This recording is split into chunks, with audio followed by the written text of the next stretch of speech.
Hi, it's Ramsey Dewey with the JX Fight Club in Shanghai, China. We've got a couple of questions from our friend Charlie. One of the last questions he asked, he wrote me a pretty long email, and thanks for the message, Charlie. I appreciate it. He commented on some of my videos where I spoke about self-defense, particularly my MMA Fighters Try Women's Self-Defense videos, where it's this whole series where me and some of my students, we test out some really bad self-defense videos to see what happens when we do this stuff against a live resisting opponent.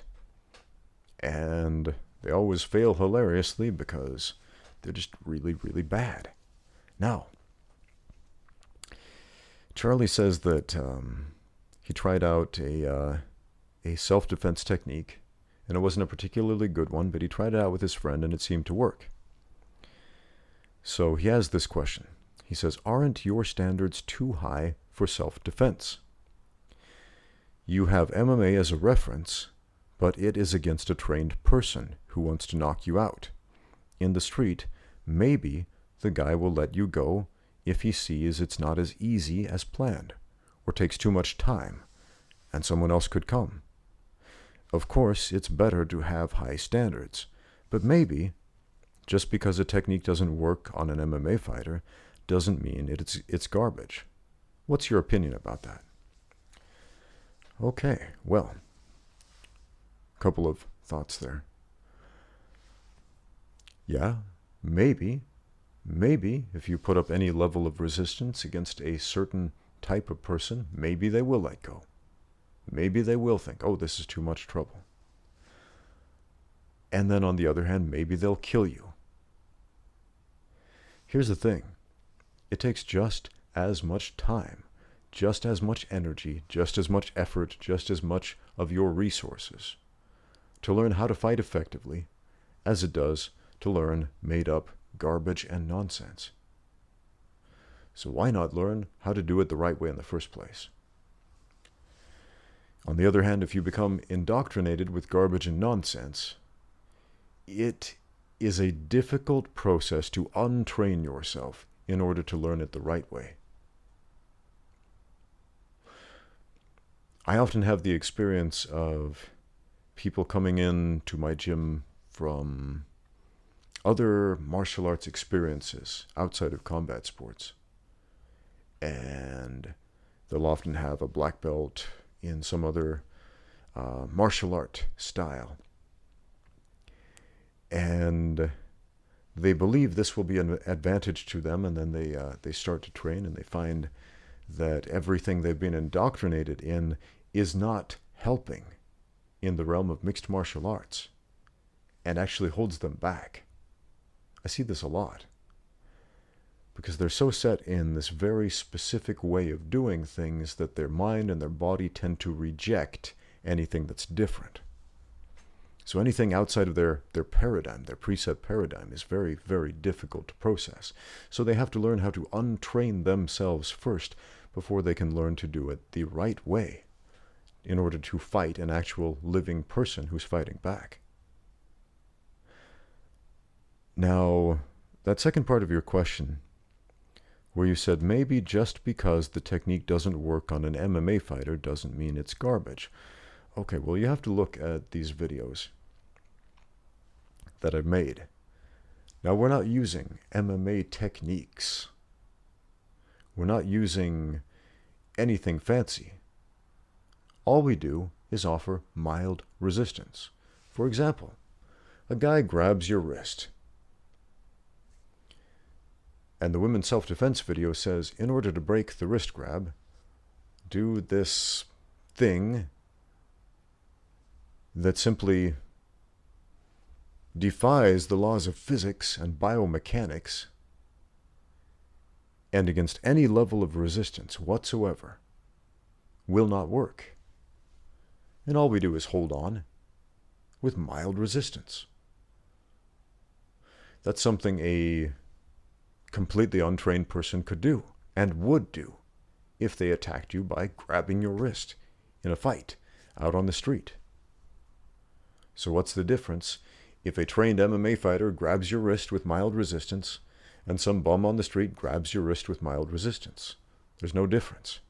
There might be a difference in grip strength. Some people have really, really strong hands, and some people don't. Some fighters have really weak grips, and some fighters have killer grips. Personally, I don't think my grip strength is anything special or great or powerful above the average person. My knowledge on how to use the strength that I do have, on the other hand, yeah.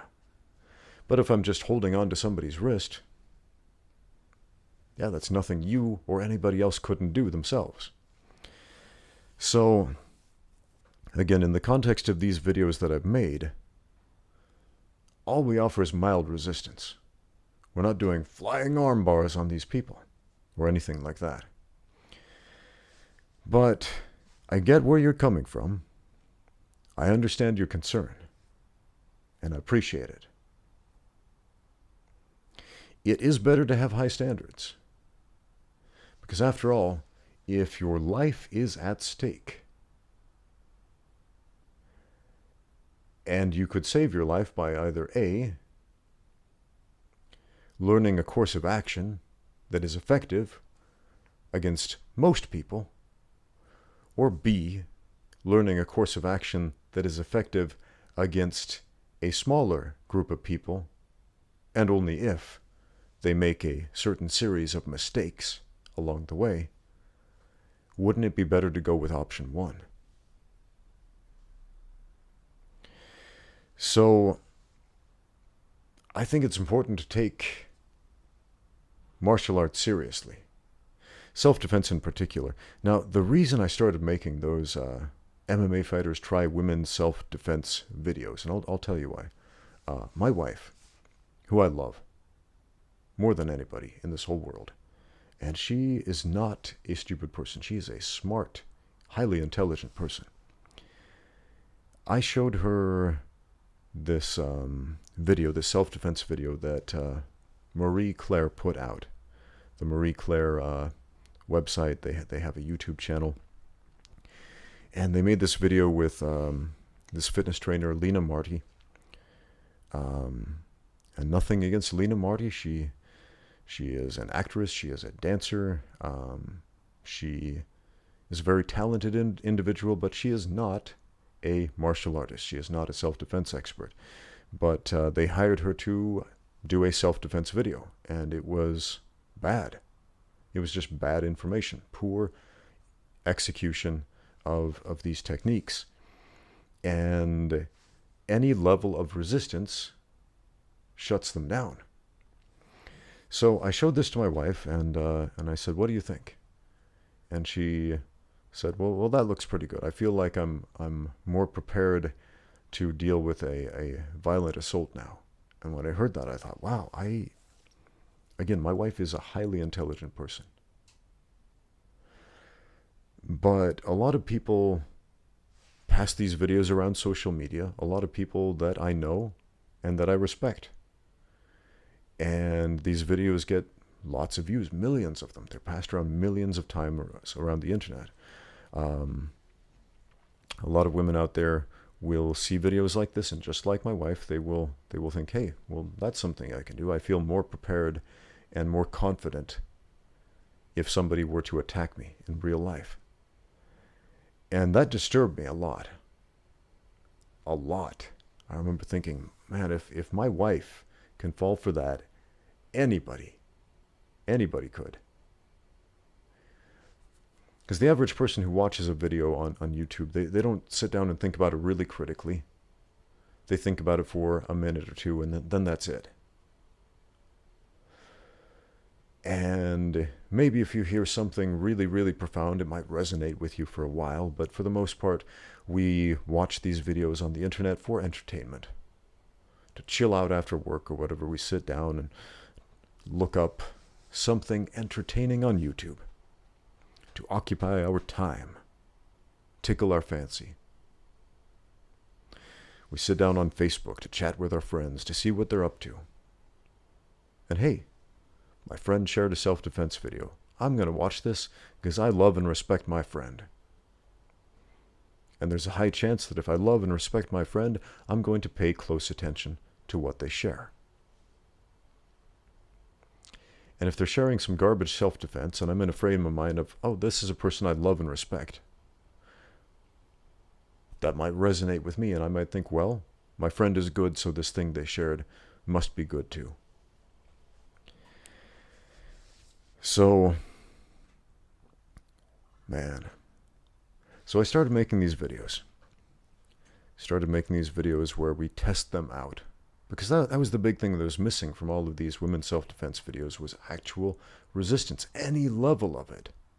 I'm not talking about professional MMA fighter, full contact fighting type resistance, just simply not letting go and cooperating when asked to do so. And that's it. So if a self-defense technique can't stand up to that mild resistance, how can you say it's acceptable? Self-defense is a complex issue, man. It is, especially when you come down to trying to beat violence with violence. Because if that's your solution to violence, you have to excel at violence. You've got to be good at violence. And you've got to be in a state of mind where you are able, willing and able to enact violence on other humans. That's not an easy thing to do. That's not something you can get from a 5-minute video on the internet.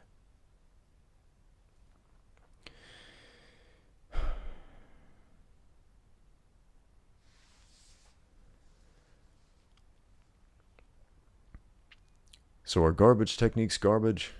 Well, yeah. Yeah, they are. I hope that helps put things in perspective.